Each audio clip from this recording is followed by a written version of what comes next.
A very good morning to all. So in the previous class, we learnt about the different organs of the United Nations. So there are 6 organs of the United Nations and they are General Assembly, Security Council, Secretariat, International Court of Justice, 5th one is Economic and Social Council and the 6th one is Trusteeship Council.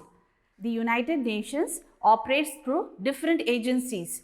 Now these agencies works towards the social and economic development of developing countries. Now what do you understand by this word social and economy? Social means the works related to the society or any organization, and economy means the state of a country or a region in terms of production and consumption of goods and services among different countries and the supply of money. So these are the functions of the agencies on the behalf of the United Nations. Now at present there are 15 agencies of the United Nations.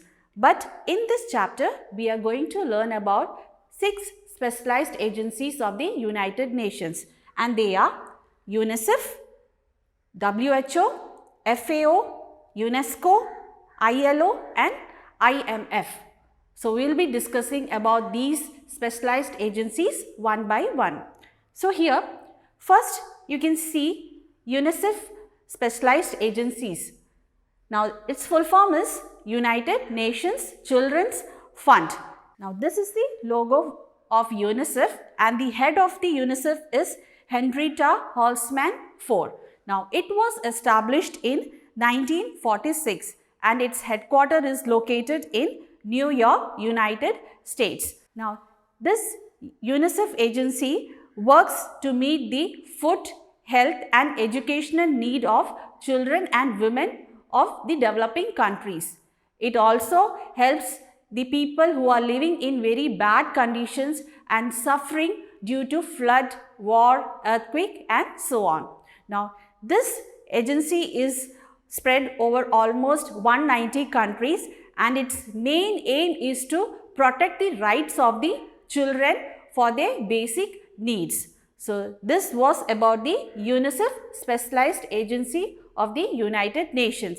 So its full form is United Nations Children's Fund. So you have to learn the full forms of these agencies. Now the next one is WHO and its full form is World Health Organization. This is the logo for WHO and the Director General of WHO is Dr. Tedros Adhanom Ghebreyesus. So you have to learn the full form of WHO. Now let's see its main function. It was established on 7th April 1948. It works towards fighting various diseases and improvement of health and sanitation facilities. Now what is this sanitation facilities? It is the facility and services provided for the disposal of human urine and feces, that is personal hygiene. Now the WHO also played an important role in getting rid of disease like smallpox and is actively working towards the same for diseases like polio, malaria, tuberculosis in many developing countries. It also prevents and helps to get rid of pandemic diseases and it provides medical care. Now another main function is that it provides help in the area of food and nutrition, care for elders and child care. Now it also provides help and training to the health workers to fight against various diseases. So this was about WHO, that is World Health Organization. Now let's see another specialized organization, that is FAO, and the full form is Food and Agriculture Organization. Now this is the logo for FAO. Now it was established on 16th October 1945 and its headquarters is located in Rome, Italy. Now the main aim is freedom from hunger for all the people living in the world. Now it also helps nations to increase their food production.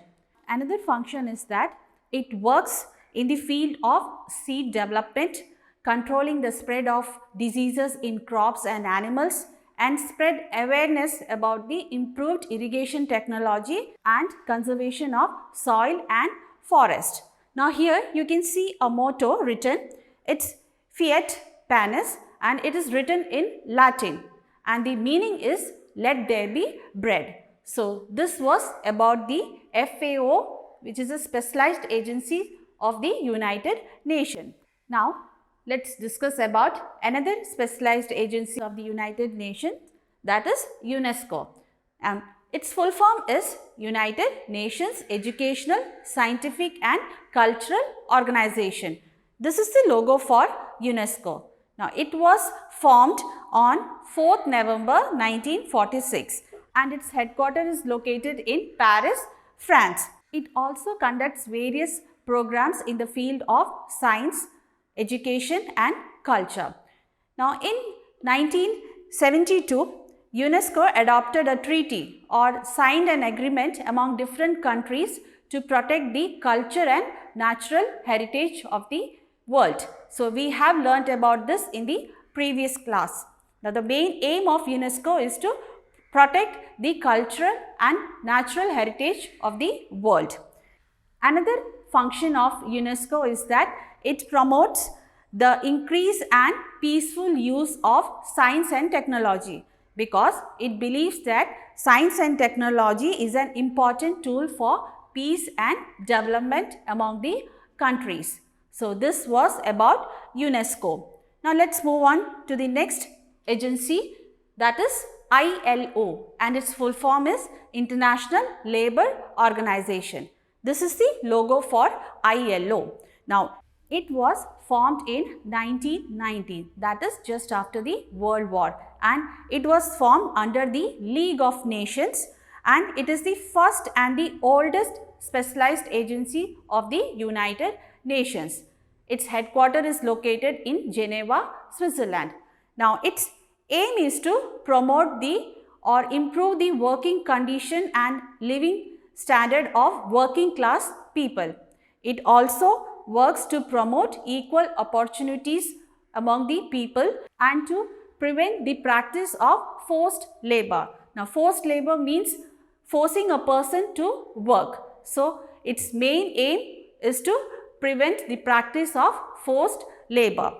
Now these are the functions of ILO. Now let's move on to the next agency, that is IMF, and its full form is International Monetary Fund.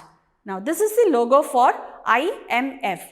Now this was established in 1945 and its headquarters is located in Washington DC. Its main function is to provide financial help to countries facing financial problems. Now it also gives advice to the member countries in various social and economic issues to stabilize their economic condition. So this was about IMF. Now let's discuss the UN and the relation with India. So India is one of the founder member of the United Nations and it joined United Nations on October 30th, 1945. Now India has always promoted peace among the countries and has played an important role in UN's world peace effort. Now UN has a United Nations peacekeeping force and Indian Army is a part of this United Nations peacekeeping force. Now this peacekeeping force is sent to countries to solve the international disputes, and the United Nations sends this peacekeeping force under the approval of the Security Council. Now here in page number 86, you can see some important facts. India has participated in many United Nations peacekeeping missions to various countries such as Democratic Republic of the Congo, Rwanda and Cyprus. And many Indians work in these agencies of United Nations, and our country has also received many help from these agencies of United Nations. And here you can see some important facts regarding India's contribution to the United Nations. So here you can see the picture of Vijaya Laxmi Pandit, who was the first women president of the United Nations General Assembly. Next, you can see the picture of Dr. Nagendra Singh, and he was the president of International Court of Justice from the year 1985 to 1988. Next is the picture of Hardeep Singh Puri, who served as the chairperson of the Security Council Counter-Terrorism Committee from 2011 to 2013. Now here you can see the picture of Aniruddha Rajput, and he was elected by the UN General Assembly as a member of the International Law Commission in 2016. Next is Anita Bhatia, and she was appointed Deputy Executive Director of UN Women, that is UN organ for gender equality and empowerment of women in 2019. So this was about India's contribution to promote peace on behalf of United Nations. So that's all for today. We'll meet in the next class. Thank you.